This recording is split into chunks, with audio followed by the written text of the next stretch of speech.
G'day there. Welcome to the show. Welcome to the RaeSide. My name is Hannah. I am your host. It is great to be back. We're in week 2. We're in show 2 of the RaeSide, which is very exciting. We had a fantastic time last week, didn't we? If you were there, thank you so much for returning. Or if you caught up later, thank you so much for watching afterwards. We had a great time making blue milk. We made blue milk. It was my first time making blue milk. And if you watch the show, you would see I was very pleased with the result. It was very delicious. We had blue milk, and we also cracked open the all important and impressive Kenobi Pringles, which was so cool. They were actually really good. I did snack on them for the next couple of days after that. But it was a great show last week. I was on a high for the rest of the week. And it was a good time. But how is everybody doing? Welcome. Hope you're having a good week. First Monday in America at the moment. First day of the week. Hope you're having a good start to the week. Welcome, Jesse. Fantastic to have you here, champion. Good. Actually, did you get a Pringle? Everyone's Pringle can. I think you might have. I can't remember if you did, but we had great times at Celebration. Ring Road. Love the name. Yeah, absolutely. We're going to be doing some reading today, which I feel like I'm going to turn into a school teacher, but we'll enjoy it. Welcome, Dave, and welcome, Joel. It's great to have you guys here. We will get into the all-important book shortly. Up on the shelf, a part of the High Republic, the Great Jedi Rescue, or A Great Jedi Rescue, I think it is. We'll get into it shortly, but how was your week? What's happened in Star Wars at the moment? I know in San Diego Comic-Con there was lots of Marvel news. That's just been all week. I feel like there's 50 different things coming out at the moment. That's it, all exciting. So lots of Marvel stuff. But yeah, Star Wars chugging along. We're almost at the. I feel like it's the calm before the storm right now. Does anyone else feel that? It's like this, just a bit of a lull before we're hitting 2 shows dropping not at the same time, but almost the same time. Andor for a couple of weeks, and then we'll get Bad Batch at the same time as Andor, and they'll cross over, and then we're jumping into the Mando season 3 at the end of the year. So it's all happening. It's all happening. Okay, what's been happening? Remember during COVID when all these celebrities wrote stories on Twitter and whatnot?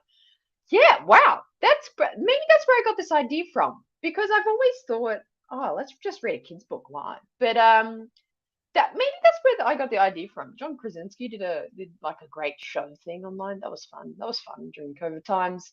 Yeah, and you didn't get the Kenobi Pringles. Especially in premiere, I got my pass. Ha ha! Touche, my friend. Touche. Yes, you went to the SWU live show instead. That was a good time. I caught the end of that. That was a good time. Ring Road is excited for Andor. Yes, got my Andor poster. Oh no, it's covered by my mic. Andor poster down here. Very exciting. We got another little teaser trailer. I think it was literally during the show last week. And Joel, I have to apologize because you actually pointed it out during the show. But I thought you were just like making a comment about like the trailer was good. But there was actually another teaser trailer last week, which nothing really big revealed in that teaser trailer, but it was, it's always just cool to see snippets of Andor being cool. I forget his first name, but Skarsgård, that actor, he was in it and he looked fantastic. Super excited for him to be in it. Pretty stellar cast for Andor, I have to say. Established actors, but not like the super famous actors. Like, we've got lots of pop culture kind of conversations around Star Wars at the moment. People rumoring Harry Styles to be in Star Wars, and we've got a story of Millie Bobby Brown maybe being in, contacted by Star Wars a couple of weeks ago. So, lots of, but I like the cast list we do have for Andor. It's I think they all seem really established and well-rounded actors, and it should be a very good show and performance. Daisy Ridley. Daisy Ridley did read a story with BB-8 or some sort of, maybe it was just like a Force Awakens story or something. But I'll grab it from the shelf. A Great Jedi Rescue. A Great Jedi Rescue. So maybe I should do my Daisy Ridley impression as I read this. It's not really an impression. It's just that she just talks with a British accent the whole time. And Star Wars: The High Republic. Finn. I don't know. That's my best Daisy Ridley impression there.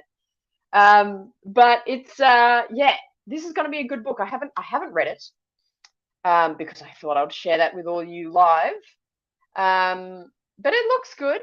The writer and illustrator, um, versed in Star Wars things. Kevin Scott. I don't know if his name's on the front. I don't think it is. But Kevin Scott was the writer, written by Kevin Scott, and he is well versed in Star Wars comics, and I think he's done a point of view story as well.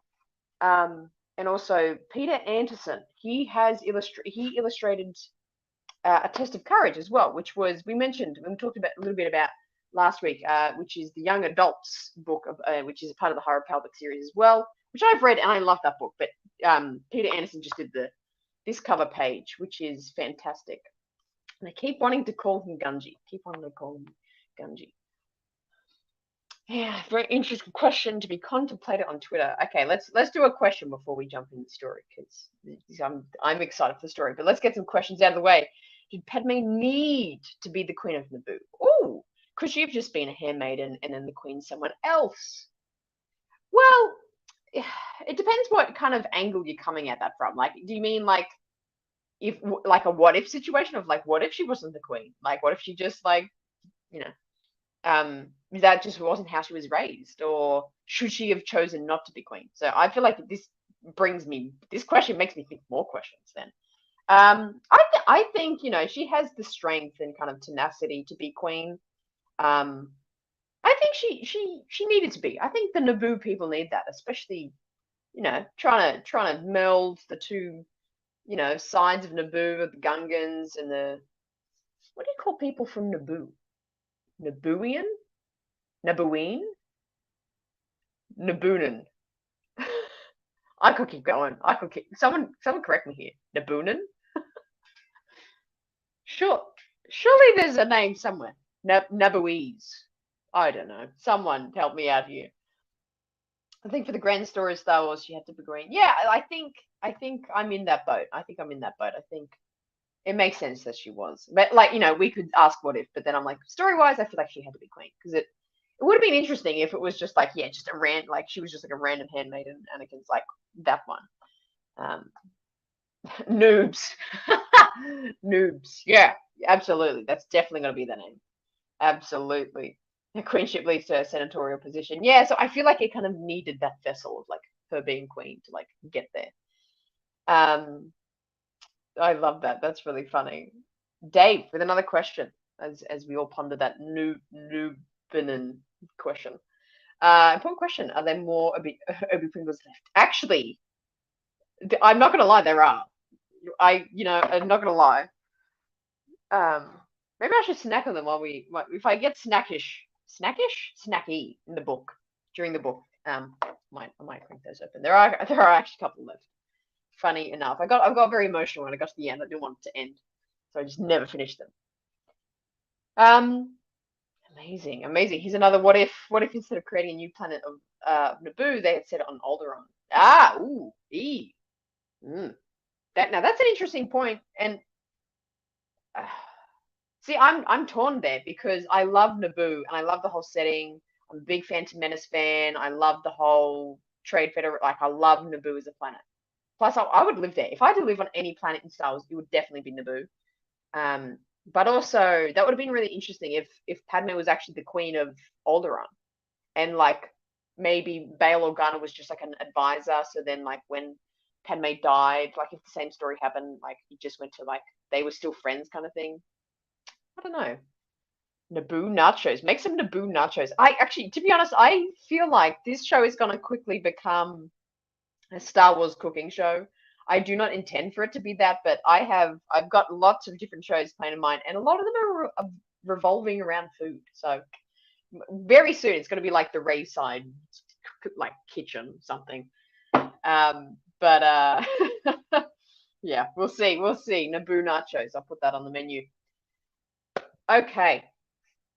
We're going to start this shortly. Wow, this goes so quickly. It's already been 10 minutes. The Great Jedi Rescue. Now, I believe that this is actually set on, from what I can tell, this is set from Light of the Jedi.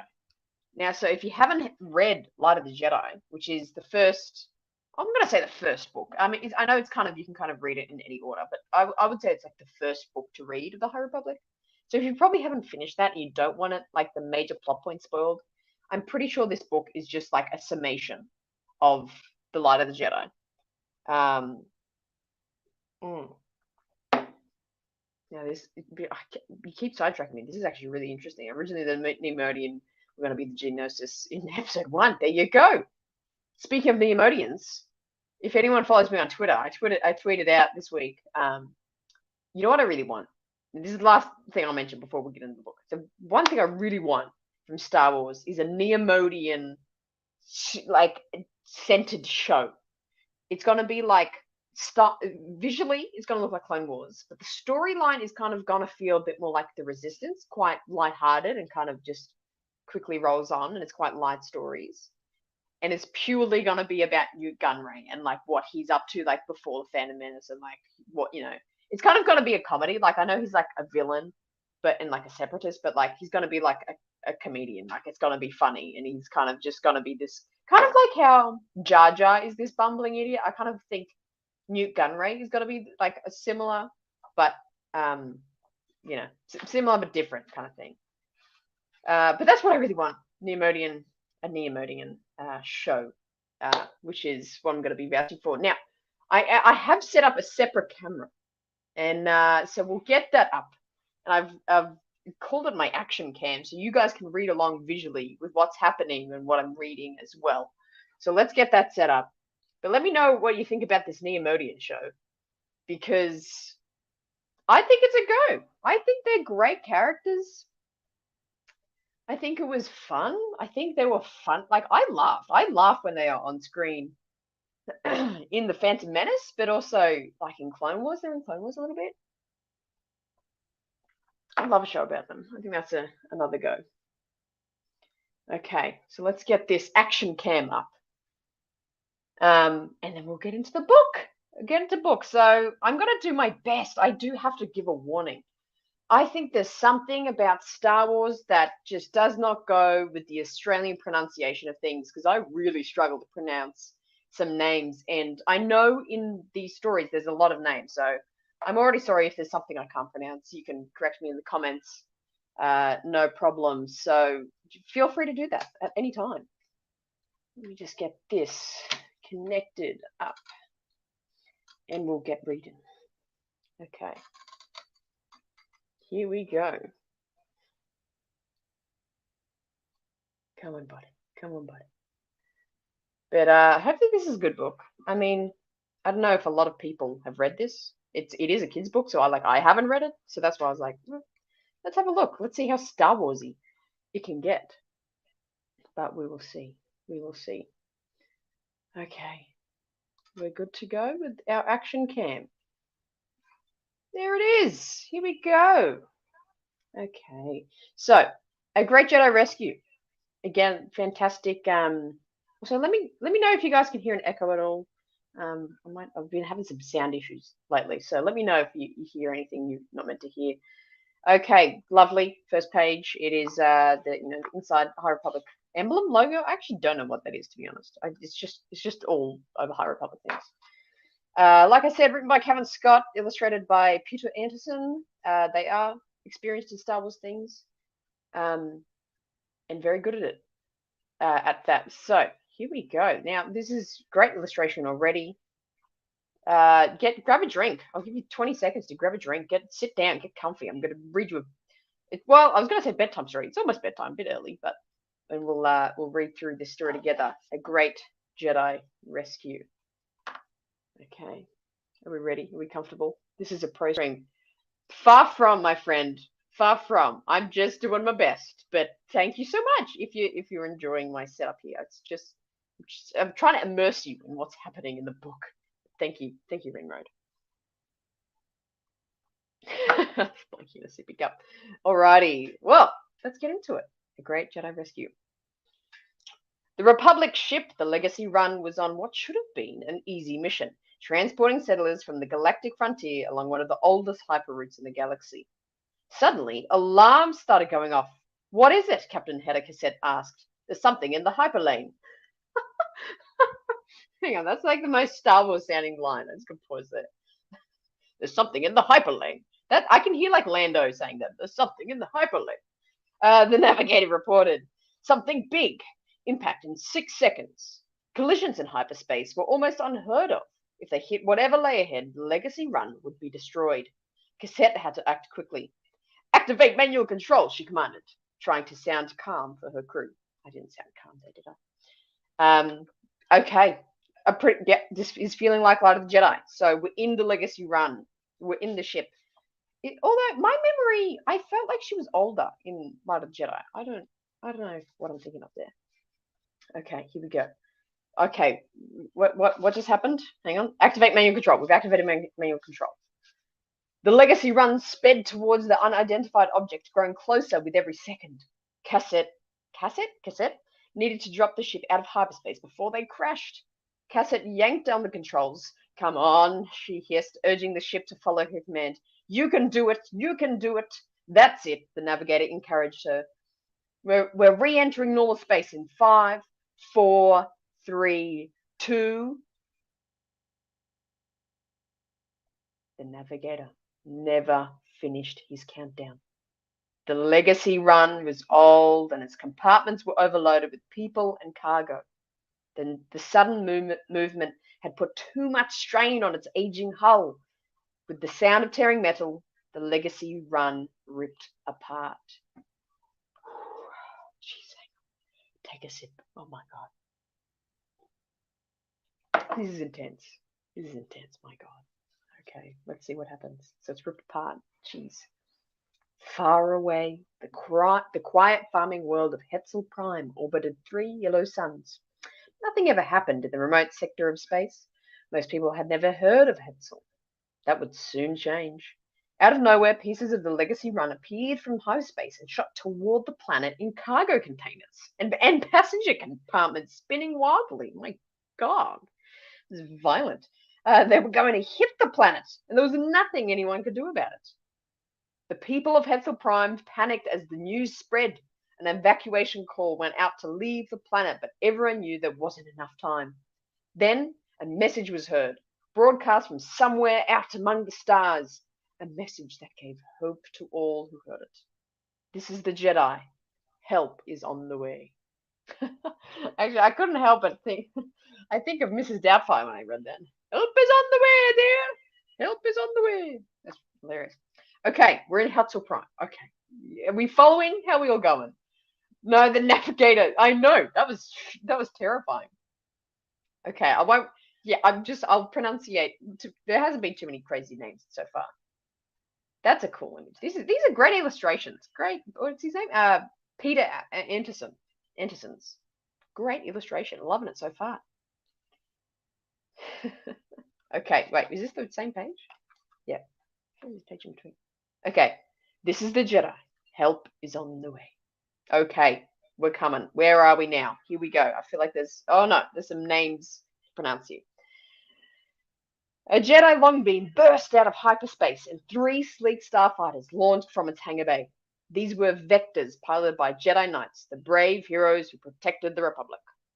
There was Tiami, a blue-skinned Duros, Mikkel, a hammerhead Ithorian, and a white-haired Nib Asik, and her Padawan, a Wookiee called Bariaga. Were they correct? Hopefully.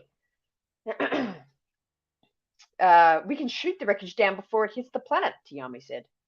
Bariagi, hang on, I've got to nail this one. Bariaga frowned. Yeah, let's go with that. He could sense something through the Force, the mystical energy field that gave the Jedi their powers. His eyes went wide as he realized the truth. They couldn't fire on the wreckage. It was full of people. This is Light of the Jedi, but also, let's just take a moment to remember this is a kid's book. This is for children. My word. Let's keep going. Meanwhile, Jedi Master Loden Greatstorm and his Padawan Bell Setafar had spotted a problem down on Hetzel Prime. A group of desperate farmers were trying to get into a starship hangar so they could escape the disaster. but they were being stopped by stubborn guards who didn't realize the danger everyone was in. We're going to help. I like that. It's just the straight and like there's just no questioning, no hesitation, just statement. We're going to help, Loden told his Padawan. With their cloaks billowing behind them, Loden and Bell leapt from their speeding vector and onto the planet's surface. Fantastic names. I don't know if you can see them clearly enough. Great names. We've got Loden here. We've got Bell Zettifar. Great characters. Loved them in Light of the Jedi. And further stories. I'm still working my way through High Republic. But they were great characters. Let me know if you like them. That like Loden Greatstorm is possibly like the most Star Warsy, if that's a term, name I've ever heard in my life. Love that name. Fantastic. Yeah. Right, there's pictures. It's more immersive. It's enjoyable. Let's keep going. Let's move it up a bit. Okay. Wait, what happened? Yeah, they left from the speeding vector. Okay, so they're jumping down. They're mid-jumping down. But we're back to Bariaga. Hang on. Okay. In space, Bariaga listened as the Jedi made a plan to save the people inside the speeding wreckage. The long beam could lasso it with strong cables, but the compartment was traveling too fast. They needed to slow it down first. The Jedi vectors flew towards the wreckage. Then Tiami uttered one simple word. Now. The Jedi reached out with the Force, trying to slow the wreckage with their power of their minds. Bariaga would never have been able to do it on his own. But together, they could do it. They would do it. It's so nice. He heard the cables shoot across space. Would it work? Is it going to work? Call it out now. Is this going to work? I have no idea. Welcome, Caleb. We're mid-story. Buckle up. Oh, gosh. This is so stressful. I'm getting sweaty. It's the stress. On the planet below, Loden and Bell tried to get the guards to let the people into the starship hangar, but they refused. They would not help their neighbors, even in such a dangerous time. A scream went out. Everyone whirled around to see the pirates rushing in on their speeder bikes, about to attack the frightened crowd. The Jedi knew they had to act fast. For light and for life, the Jedi shouted, igniting their lightsabers. The blaster fire bounced off the lightsabers and hit the speeders instead. The speeders exploded, throwing pirates to the ground. The guards couldn't believe it. The Jedi had risked their lives for a bunch of strangers? Maybe they should help their neighbors after all. Loden and Bell smiled as the guards opened the gates. Well, there's something in that for all of us. That's a good one. Okay, so where are we up to? So Loden and Bell have saved the farmers, the strangers on Hetzel Prime. And then now we're in space. We've got the cable. I think, well, hang on. No, it was, would it work? I think it was the last thing. Would it work? So we're back to the cables, I think. Above the planet, the long beam had lassoed the passenger compartment and was firing its retro thrusters to slow the wreckage. But danger wasn't over. Avar Kriss, the Jedi Master, coordinating the rescue mission on Hetzel Prime, called out a warning over the Jedi's comm system. So we've got Avar Kriss here, very likable Jedi. A lot of people like her. I've seen a lot of cosplays of her. Her? I'll just say them at the moment. I think it's a her. Let's keep going on the comm system. There's another compartment, she told them. It's full of hyperfuel and heading towards the suns. Bariaga's heart sank. If that hyperfuel plunged into the sun, it could set off a catastrophic chain reaction. Every planet in the system would be destroyed. Oh my god. Oh my god. Jedi Master Avar Kriss contacted every other Jedi on the mission. We don't have time to stop the cargo container, she said. It's moving too fast, even for us. But we can change its course so it misses the suns. Bariaga wasn't so sure. Even Jedi couldn't do that, could they? His master smiled at him. Together, we can do anything through the Force, Master Nib said. Impossible or not, they had to try. Once again, the Jedi reached out and touched each other's minds, but this time, there were many of them. Bariaga could sense them, Ava, Loden, Bell, on the planet's surface, and his master and the other Jedi in their vectors, flying closer to the suns with each passing second. Wow. Okay. So that's I talk about interesting like Jedi um or force kind of I don't want to say tricks, force powers, I guess. Love it. Love this whole idea that they like connected all their force minds together to like do this. Great story. Great story. Master Nib. So hang on, who was Nib? Nib was the blue one, Bariaga, and that's a Sikh. I forget his first name. Bariaga, how we doing? Oh no, he's stressed. Will we move it? They thought together, even as Bariaga tried to ignore the glare from the suns and the imaginable heat in the cockpit. We will move it. The container flew towards the suns, getting nearer and nearer. Bariaga cried out in joy as the container shot past the three suns, spinning safely into open space.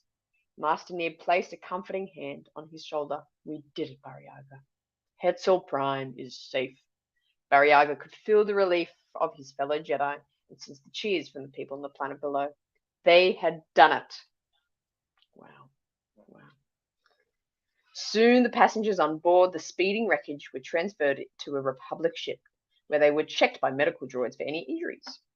Then they were taken to the Starlight Beacon, a beautiful space station with gleaming towers and brilliant lights. Starlight Beacon was the Republic's new base on the galactic frontier. From this space station, the Jedi could protect people even at the very edge of the Republic space, and the Jedi were about to dedicate the station in a special ceremony. Bariaga stood with his fellow Jedi at the center of the Starlight Beacon. They had saved many people from the disaster, and with the new space station, they would be able to help many more. As the crowd cheered, the Jedi raised their lightsabers, vowing to always protect light and life wherever it was found, and the guardians of peace and justice throughout the galaxy. Wow. Wow. What a story. What a story. What a journey that was.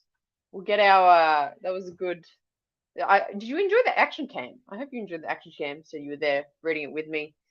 What a fantastic story, and it's it pretty much is just Light of the Jedi, but simplified with pictures. I like what you said, Joel. I like this version because it's pretty much the same, but there's just pictures. Uh, Great illustrations, very direct. It's a great one of Loden and Bell. I forgot my Pringles. Good job. Thank you so much. You love that? Yes, I think I've got to do the action cam for most weeks now. Thank you so much. Yeah, what a great story though. This is a really it's very Star Wars. It's like a 10 out of 10 for me for Star Wars stories. It had lightsabers, it had force powers. Not that you have to have that in every Star Wars story. But brilliant story. And to be honest, this feels very what was I going to say before? Something reminded me of something. Oh, the whole idea of the space station. Let's talk about that. I don't know if everyone's here very versed in the High Republic, but this is not really a spoiler. It's pretty well known that this picture of it here with my R2, the Starlight Beacon is kind of quite a central thing of the stories, and like they built this, and that was like at the start of the High Republic series, or like there's a couple of books about it being built, and it's this big space station, which is funny because the only other term we use space station is with the Death Star. And it makes me think in if we think about, the time of being in the original trilogy and the Death Star being built, did just the general public, I know not a lot of people loved the Empire, but did a lot of people think the space station was just like literally a space station? Like this doesn't like everyone's like, oh, this isn't a big killer space station. Did they think about that of the Death Star? I mean, calling it the Death Star is like you're kind of giving it away there that it's like it's not the greatest, most positive thing in the world. But what did they know? Did they know it was going to blow up planets, or until they blew up Alderaan? Like, did everyone know? It was like, oh no, that's a big bad weapon, or was it? Yeah, only when it was used did they realize that the Death Star isn't great. But yeah, it just reminded me of that. Of like, this is a space station. Space stations are just like neutral things. It's what you do with it. Ah, okay. So no one knew it existed. You're saying Death Star was a secret project, though. No one knew it existed. I guess so, unless you like flew past it. They weren't broadcasting that they're building the Death Star. Hey, hey. Now, actually, now that's an answer I prefer. No one knew it was a Death Star. They just told all the citizens it was a new mall. I love that. Love that space station mall. But love the Starlight Beacon. Fantastic. Got a great shot of all the different I'm assuming that's Ava Chris. That looks like an Ava Chris. Now let's get our names right. That's Bariaga. That's Asif. I couldn't remember his first name. Let's go back to when they like introduced them. I've already forgotten them. Tiami. Okay, so that's Tiami. Gotcha. Tiami and then Mikkel is the Ithorian. Mikkel, great. What a name for an Ithorian. It's quite funny. So this is a straight version of an entire book. Yes, literally. This is the entire Light of the Jedi of an entire book. Like in how many pages was that? Like 15? Oh no, more than that. In come on, give me a number. Give me a number. 24 pages. That was Light of the Jedi in 24 pages. There it is. Just make everything better. Pretty much. Pretty much. But that's it. It's a really good read. The High Republic. I'm only a part way through the High Republic, and me and Joel talk about this all the time. Also, say goodbye to the Action Cam. Thank you, Action Cam, for all that you've done. It's High Republic. I'm only a couple books in. I've read Light of the Jedi. I've read A Test of Courage, another fantastic book. And I'm a part way through. I'm reading two books at once. I'm reading Bloodline, and I'm also reading Into the Dark. Wow, almost forgot it there. But it was so High Republic is it's a pretty popular series. Hey, it's getting great reception from all the fans. Let's put it back up here. Lovely. It's getting a great reception from all the fans. Let me know if you've read it down below. If you might only been like me, one or two books, or you've read like the whole series. I'm pretty sure, Joel, you seem like someone that's like read every book. Yeah, as we chat, answer this question: what is the best High Republic book in your opinion, or your favorite or most enjoyable book? And if you haven't, just take this as a pitch of why you should get into the High Republic. Now, my question and my biggest conversation when it comes to the High Republic books, and maybe this is because I haven't read them all, and I know a lot of people are gonna, a lot of people that love the High Republic disagree with this, but are we going to get a High Republic series or a TV show about one of the particular books, or about just the whole era in general? Are we going to get a TV show? Obviously, Disney Plus TV shows booming at the moment. Everyone, we're getting Ahsoka and Acolyte and all these different eras. Can we get a High Republic TV show? And I'm pretty like laid back. I just kind of accept and go, oh, that's exciting for like whatever Star Wars thing gets announced. But I'm pretty gun ho about getting a High Republic series. But I brought this up. I brought this up before on like other shows and things. Of a lot of people have the argument of like it should stay a book, and the series should stay books or comic and books and comics, I should say. Like it's just that it fits that style of writing. Yes, but I think of I like to use the term the Clone Wars treatment. Think of the Clone Wars treatment that the High Republic could get. We get like they're amazing stories. It's not like we need better stories from it. I would just love to see more stories from the High Republic. I think it would be fantastic to have a Clone Wars show, and the Clone Wars was kind of aimed at the kind of teenager kind of age group. But I mean, we all watch it. I'm in my 20s. I watch it like any age can watch it really. But imagine if we had this like really watchable, easy to digest, like Clone Wars-ified High Republic of like we just one kid's book. There was like what, like eight main protagonists there. And think of how Clone Wars had all the different characters. They had story arcs of Ahsoka, of Rex, of Anakin, of Obi-Wan, of Padme, of like Satine.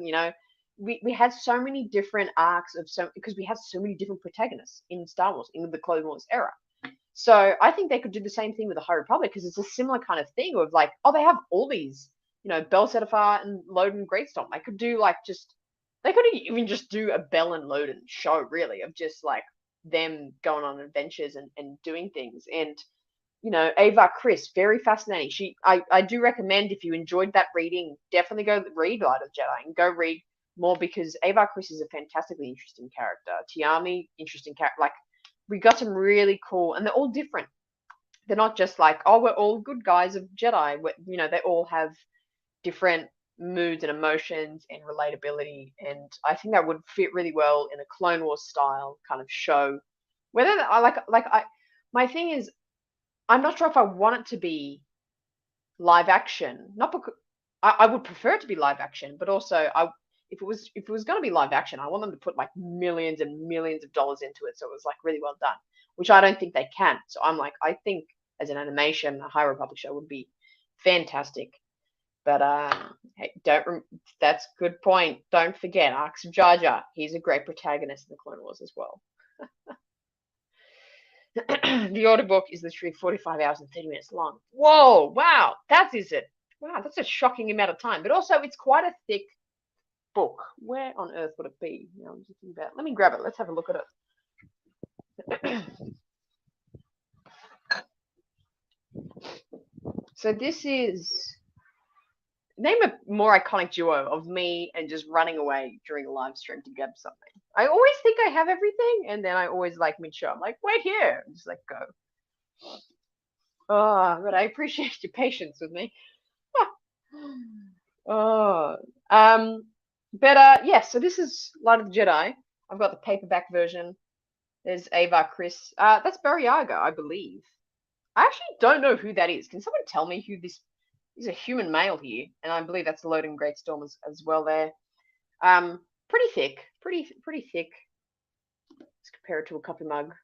It's like a medium. Unless, like, if you're not a reader like me, I'm really not a reader. Like, I'm like, whew, that was decent. But also, it kind of rolled on pretty easy, so I do recommend. So 45 minutes, that sounds like a shocking amount of time, but also, do it while you're walking the dog. I don't know. I feel like that could roll on quite quickly.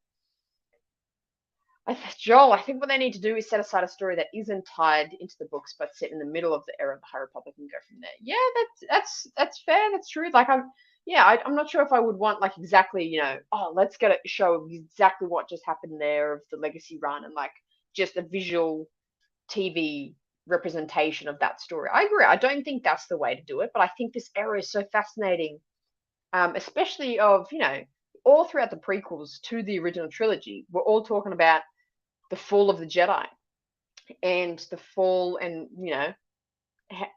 the dogma, the ethics, how they went downhill, and we talk about what's good and bad, and the Jedi aren't that great anymore. Where this is at a real high point of the Jedi, and reading the book, maybe we probably didn't get a good look at it in the kids' book, A Great Jedi Rescue, but definitely in this book we get a great kind of cross section of where the Jedi at, and we get a bunch of different Jedi, and they're all that classic angelic, very peace and justice. I mean, the end of the book was just like, we're guardians of peace and justice at the end of the Great Jedi Rescue. And the High Republic Jedi are like that. They are very like angelic and like I said, yeah, just very ethereal and peaceful, and let's do it for the goodness of the galaxy. Whereas, as much as the prequel era like is, they are like trying to think that, it is very bogged down. They quickly went into a war where I don't think the High Republic people, time Jedi would do that. In saying that, I'm only a couple books in. Maybe I just haven't read that there is a massive war there. Not sure. But it does feel very different, which is really, really interesting. So I would love to see that visually represented in a show, animated or live action. Joel continuing his thought here, making about a small set of characters who could run into big book characters while having their own adventures, sort of the Star Wars Rebel model of storytelling. Yeah, that's an interesting point. Another book. So this is A Test of Courage. So this is the same illustrator. I said his name like 20 times. I keep forgetting it. Peter. Artisan. Peter Artisan is the illustrator for this book. Fantastic. Vern and Imri, the main characters of this book, they are very Ahsoka-y in terms of their kind of, their age and where they're at, and they're kind of going through a lot of questions and, excuse me, going through a lot of, the challenging thoughts of what the Jedi are, and also, finding out what they believe in, finding out their own kind of identity a bit more. Which I think is what made Ahsoka Tano so, and I've got my Ahsoka shirt on today, if you haven't noticed, Fulcrum, love it. This is a new shirt, actually, I wore this last week. Ahsoka was quite relatable in that fact, because I think she wasn't really, like, nailed down of her identity yet. We kind of were with her on her journey of self-discovery and finding out her kind of morals, what she believed in and what she stood for, and that we kind of, I think, by the end of Clone Wars, like during Clone Wars, you don't really realize how connected you are getting to Ahsoka, and then at the Clone Wars, you're really with this character because Ahsoka's really established and she's really confident and she's really, outgoing and outspoken in what she believes in, and we like saw her get to that place. And I think that's what makes her story and her character arc so, like, you get drawn in and you're with her at the end there. And that's why it was so important that she was very much the end of the Clone Wars. She, the Mandalore, the Siege Mandalore arcs. Back to my really long point there. In this book, Imri and Vern, I feel like could be similar vessels there of like what Joel you're saying here, but smaller characters like these. They're main characters in this book, but they are smaller characters. Have a show about them, and they can run into Ava, Chris, and Lode and Great Storm, and Imri's master's name, I forget his name, but love those books. Test the Courage. See, this is another one of those examples. This is a young adults book, but fantastic. I mean, Joel, you said it was your favorite book of the High Republic, series. So, and I really, really love this book. So and this is a lot smaller. So, Caleb, if you're looking to get into a book and you're going to audiobook it, maybe do this one a little bit shorter. So maybe that'll get your kind of palate going, your taste buds tingling for more High Republic. Maybe that'll be more your thing. Maybe I could recommend that a little bit more. Speaking of ethics and politics in Star Wars, wow, you're studying a course called How Liberty Dies, the Fall of the Galactic Republic, and the Rise of the Empire in the Star Wars Saga. Wow, that's really cool. I love that. I want to see more of that. See, Star Wars is such a great vessel for like learning about ethics and politics. It is, space politics. Space politics. Listen in double speed. Oh, okay. So there's advice for reading audiobooks. Reading double speed. I wonder if that like makes you speak talk. If you like listening to someone speaking that fast, maybe you just like naturally start speaking that fast as well. There's a little experiment to do there. But yeah, if you have read The High Republic, let me know what your favorite book is. Very fascinating, very very fascinating. But I'm a fan. I'm a big fan of The High Republic, and I it's purely just my laziness of why I haven't followed through. Probably a mixture of laziness and busyness. But it's like, again, it's on top of my list, and it's funny because before reading High Republic, I was super, super like hesitant because I don't know, maybe it's like I don't like new things. I don't know.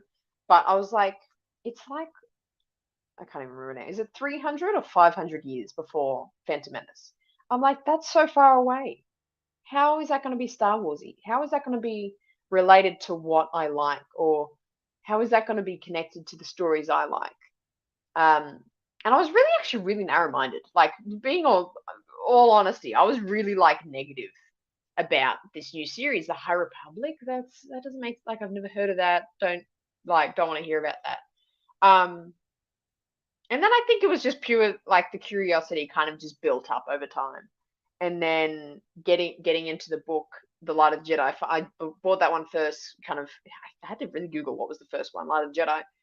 And then got about 3 chapters in, and I have to say, like the first page of that book of the Great Jedi Rescue, what we read just then, that first page took about 5 chapters in The Light of the Jedi.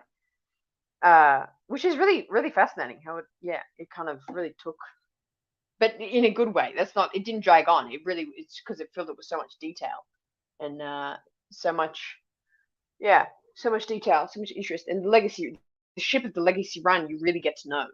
This is really big. Like, again, I'm so sorry if you haven't read this and you go, this is kind of kids' book, kind of spoils Light of the Jedi for you, but definitely go read it because there's so much more information in Light of the Jedi that's actually really interesting and really interesting to like Star Wars stories. 300 years. We're talking 300 years? Yeah, yeah. An Acolyte is 100 years. Yes, that all sounds familiar. Just haven't read an actual physical book in years. I started listening to audiobooks pretty recently. First was Batman prequel novel, and just started The Way of the Kings a couple of weeks ago. Yeah, well, yep.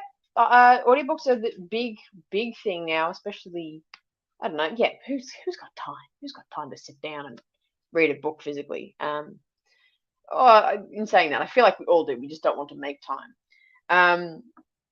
But audiobooks are very popular, and it's probably the way to go. I think that's the best way to actually get through books and stories now. And there's a lot of books out there. I'm pretty sure Kat Tabor did. Did she do Queen's Hope? E.K.A. Johnson's book about Padme. So obviously the voice actor Kat Tabor, who voiced Padme in the Clone Wars, did the voice acting and audiobook reading for the Queen's Hope and Queen's Peril, E.K. Johnson's Padme books, which is super cool. Correct me if I'm wrong there. I'm pretty sure that's the fact. So yeah, audiobooks are the way, and I don't think that's a bad thing. I really don't think that's a bad thing. But it's funny because, again, if you into all these books and comics and things like this, I do have to shout out again Ion Cannon. Joel, he's here today, and Matthew also over there. They do great book reviews and break down books and kind of sell you on it. So if you're questioning a book, go check out their content because they've probably covered it and tell you if you should read it or not.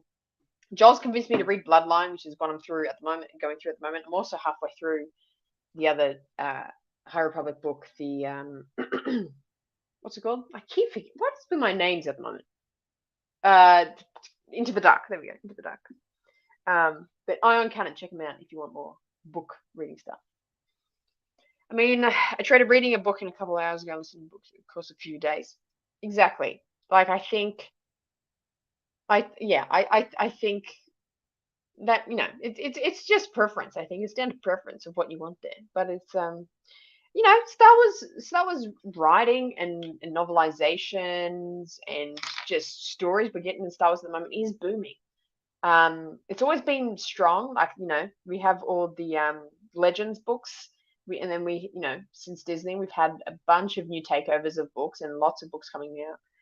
But I definitely feel in the past few years, it's been a lot more, like, I feel like it was very segregated before. Like, it was like, you read Star Wars books and then that's your group of Star Wars, but then there's this massive group of people that don't read Star Wars books. Where I feel in the past 3, 4, maybe 4 years, I'll say, I feel like that's totally changed. It's definitely crossing over now, and kind of the Star Wars books fans have kind of convinced the non-Star Wars book fans to kind of, hey, there's some really good stories over here. Read this. Which I'm one of those people. I have never read a Star Wars book in my life. But alternatively, my brother had read every Star Wars book that was out possible. And he's like, you got to read this. Like, if you actually love Star Wars, you have to read these books because there's some amazing Star Wars stories here, which I think makes sense. Like, we're waiting for these incredible stories of Ahsoka and Boba Fett and Mando, and we have to wait, like, we hear about them and we've got to wait like 2 years, and then we only get like 6 hours of stories, and like that's it. Like, getting different writers to write these Star Wars books, and they're all about the same. They're about the same franchise. Like, it's a good way to do it because we have all the content out there. Like, there's more stories out there for us to enjoy. Then instead of just purely waiting. Think about in the 70s when Star Wars came out. It was just like, you watched A New Hope in 77. It was like an hour and is that 2 hours? I don't even know how long the movie is. It's about 2 hours. And then that's it. And then you don't hear anything until 79. No, sorry, until 80. Or probably 79 when the trailer came out. And then 1980 where you can see another piece of Star Wars content. So I think the books definitely and this is all coming from personal experience. I definitely slept on for many, many years, um, for being worthwhile. But there are some fantastic stories out there. Claudia Gray is my favorite Star Wars writer. Yes, I think I can agree with you there. I think I can, because my favorite Star Wars book, I've mentioned it before. It's only been 2 shows, and I've mentioned them like 100 times. Princess Leia, Princess of Alderaan, is my favorite book, and she wrote that one, and that was fantastic, really, really well written. And Claudia Gray, she's done so many Star Wars books.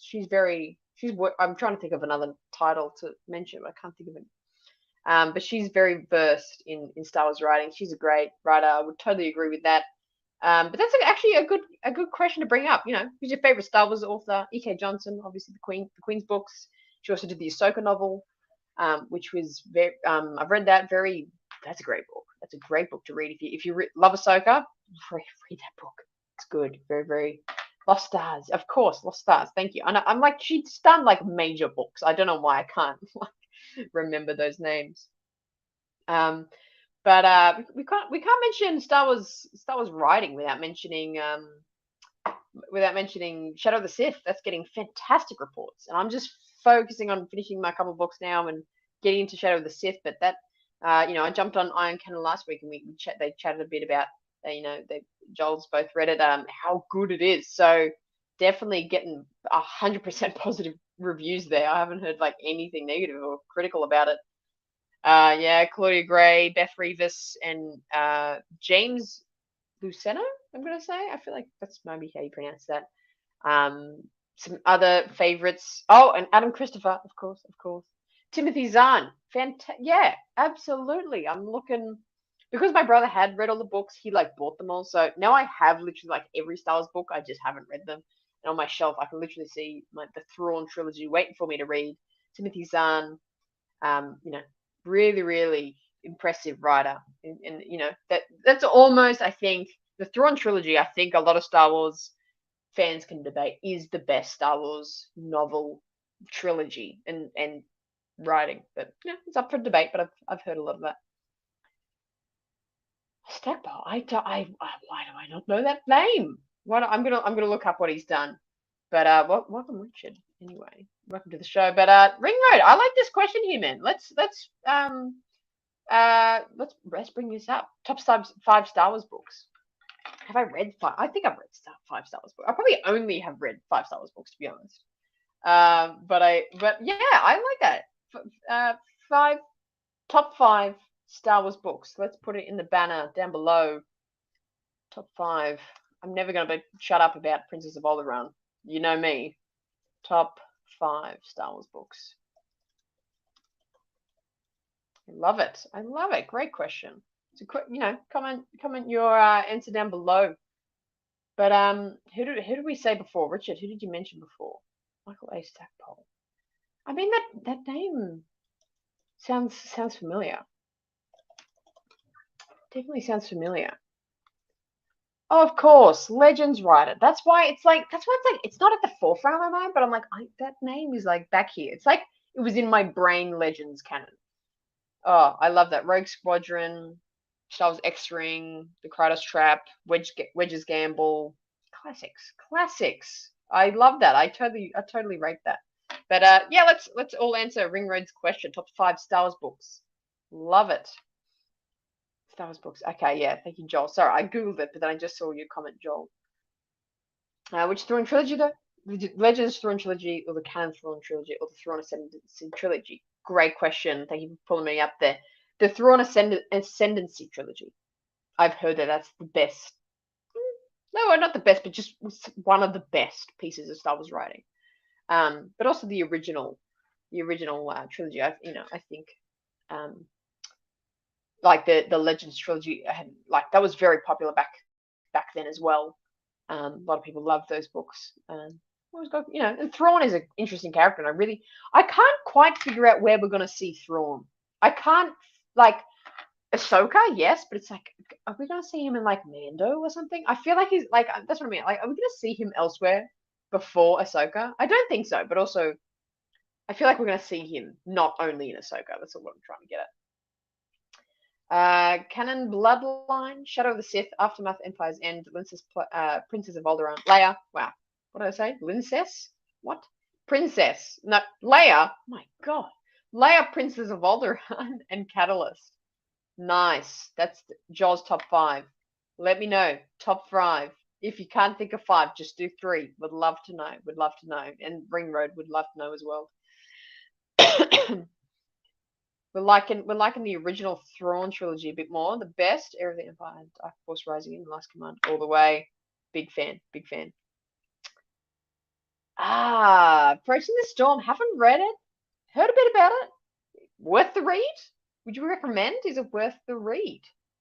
I mean that era. There's like I was about to say 10 minutes, 10 years there between Phantom Menace and Attack of the Clones. I do think we should get more content. I know we have like Queen's Hope is in that period, and Approaching Storm, and there's some is Brotherhood. Someone asked me that is Brotherhood in that time period. I feel like it is, and I feel like there's obviously other books in that area as well. But those 10 years, I want some more. I want some more content. Give me some more of that in between Phantom Menace. It feels like it would be really interesting because it's like Anakin's growing up and he's like Anakin at like 13 would be really interesting. So and like bloody Obi-Wan and like met Satine in that time, I believe, or like really early on in that period anyway. There you go. Right. John, you're just rattling them off. You need like a top 20 list, don't you? I love it.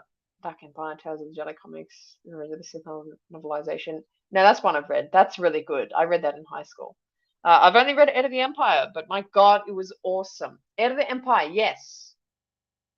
See, that's the thing. We're all naming like an incredible amount of Star Wars books here, and all I'm saying is like, oh, I've heard really good things. Like, how good is that though? How good is that? Like, there's so many different books and stories and diverse eras and characters, and like, it's all doing great. It's all doing great. So definitely, Star Wars writers and writing is booming at the moment. It has been booming for a while. It has been booming. Yes, in the Bane trilogy, the Vong series. Yes, bring back Legends. I mean, again, Cobb Vanth, Cobb Vanth being in a Disney Plus show and being in The Mandalorian and being in Book of Boba Fett is like the coolest thing to happen. Like, I can't believe we actually got Cobb Vanth from Legends into this show, but great choice. Like, that was a great decision. He's a cool character. And Timothy Olyphant does a fantastic job of portraying him. But what are some other random Legends characters that could just show up? I mean, you could argue that Thrawn is he is a Legends character. He was born in the Legends era. The character was the idea of the character was born, not the character himself, but the character was born in that era. So he's a Legends character coming into in Rebels was really he was the best villain in Rebels, better than Darth Vader in the Rebels era for me. I think they really executed well on Thrawn. Jesse, I've only read one book from the start to finish, but Light of the Jedi was amazing, and I almost finished Catalyst before I got robbed, and I lost my what? Wow, this took a turn. I'm so sorry. My God, I that really took a turn. I almost finished Catalyst, and wow, cliffhanger. Like, also, I'm so sorry that you got robbed, and that I hope you were okay and you have bounced back from that. That is actually terrible, and I feel very sorry for you. But what a time to get robbed that you couldn't finish Catalyst, and you were like forced to be on a cliffhanger. That is so sad. And hang on. So, we gotta pause here. You gotta give me more context. So this a Star Wars book thief robbed you? There's so much to unpack here. Jesse, tell us all. Are you okay? First of all, and again, I'm sorry, but also a Star Wars book thief. Wow, that's shocking. Let's set up. I don't know. Should I send you? I feel like I have Catalyst. I want to send you Catalyst so you can finish. That is really sad. My gosh. Yeah, poor Jesse. That is just I can't compute that. I can't compute that situation. My gosh. I'm so sorry. And again, I just can't fathom that this person took your Star Wars books. And I'm sure, oh God, I'm so sorry. But again, real honestly, if you want Catalyst, I genuinely, I will, I can actually, I think that's it on the shelf there. I'm gonna wrap it up. I'm gonna message you after this. If you genuinely want Catalyst, I want to send you Catalyst to finish that book, my friend. Um, and I hope you're rebuilding since then. Yeah, that rubber. He knew what he was doing. He knew what was going down. He knew you were a guy of good taste. I'm so sorry. That is awful. Still can't believe that Thrawn, a character who died at the end of his trilogy in 1991 in a book, will soon be making a live action debut. I mean, come on, amazing, right? Right?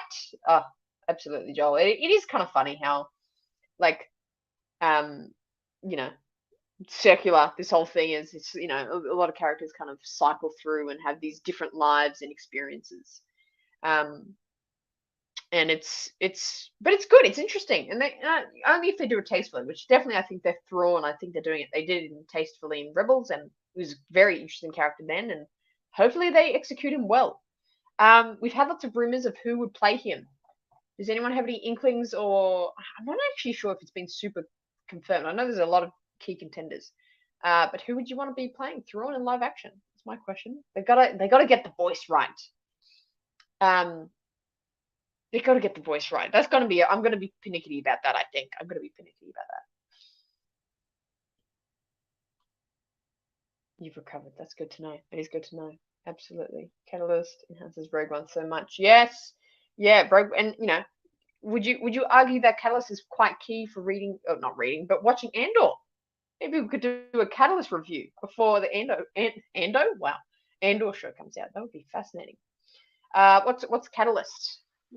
Get it. Let me get it. Hang on. Where is it? My gosh.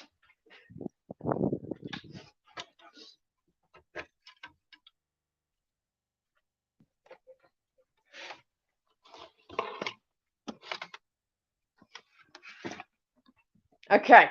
Again, take two of Hannah running away mid-show. Here we go. Star Wars Catalyst, Rogue One. James Luceno. Well, I was going to read the blurb to you, but that is way too long to read. But it's a bestseller. It's pre Rogue One. Is it? How far is it before Rogue One? But it is very helpful to the story of Rogue One. Really kind of sets the context. From what I know, I haven't read it, but from what I know, it sets the context of Rogue One very well. It's got a bit of Krennic and Galen in it. Yeah, it's got a lot of Galen in it. I believe. I'm just trying to skim the back of it now, but yeah, interesting. Definitely read if. Maybe we should read that before. Maybe I should just stop all my other books and read that before Andor comes out. That'll be interesting. Andor, since Catalyst is about Galen and Krennic, Andor isn't even in the book. Okay, well, maybe it would be a good setup of what the Empire's doing, though, because I'm assuming we're going to get a bit of look into the Empire at the point of Andor. Andor kind of seems on the run. He kind of seems, they're trying to build something from this one I got from the trailers. They're trying to build something. So against the Empire, Galen and Krennic is the Empire, I guess. Just imagine his voice saying, "Could have beaten enemy. You must know them." Absolutely. Benedict Cumberbatch from Thrawn. Fun fact, when I was like 14, I was utterly obsessed with Benedict Cumberbatch. I was a Cumberbatch. I was a big fan of him, loved him. So yeah, I would love to see him as Thrawn. I think he's got the facial structure for him as well. Not that that's like a super big thing, but I would love to see him as Thrawn. Thrawn should do Lars Mikkelsen if he wants to do it. Should be Lars Mikkelsen. Yeah, I can kind of see that. I know it's not going to happen, but yeah, wow. Okay, so another Benedict Cumberbatch fan, Alex. There, love it. And I know it's not going to happen, but Benedict Cumberbatch would be a great Thrawn. Again, there's just the shape, and I think he could maybe nail the voice for that. He could Nailed the voice, emoji. Andor. Sorry, excited for that. Don't be sorry. This is the place to be excited and talk about it. Yeah, it is such an exciting show. How long is it? 31st of August. We're almost just over a month away. Just over a month away.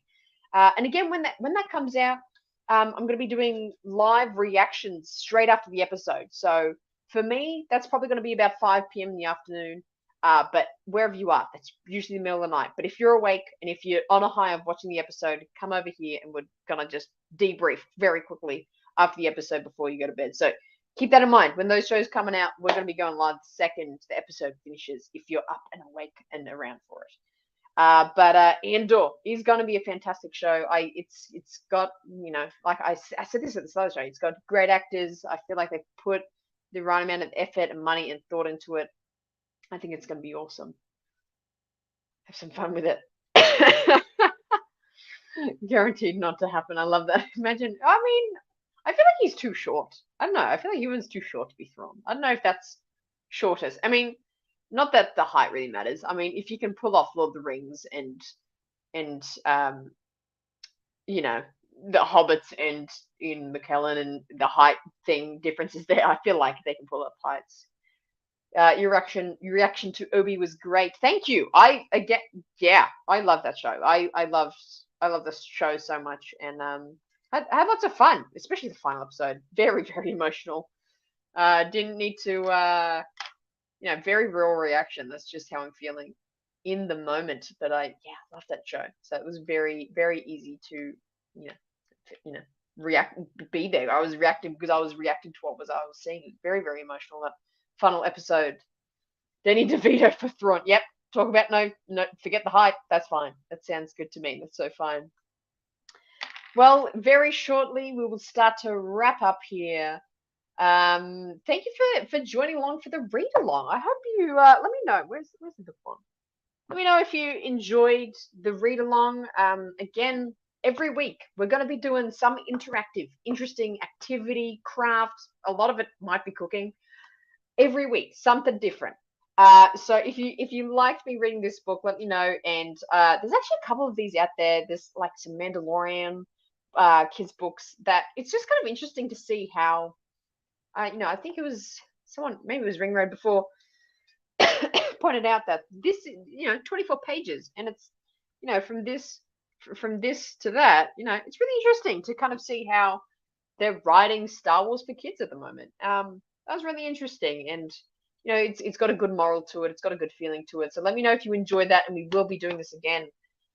If you enjoyed it, and maybe do a Mandalorian one, or I know there's like Force Awakens kids books and things out there, and we can do one again in the future. Last time, I'm going to run away from the screen.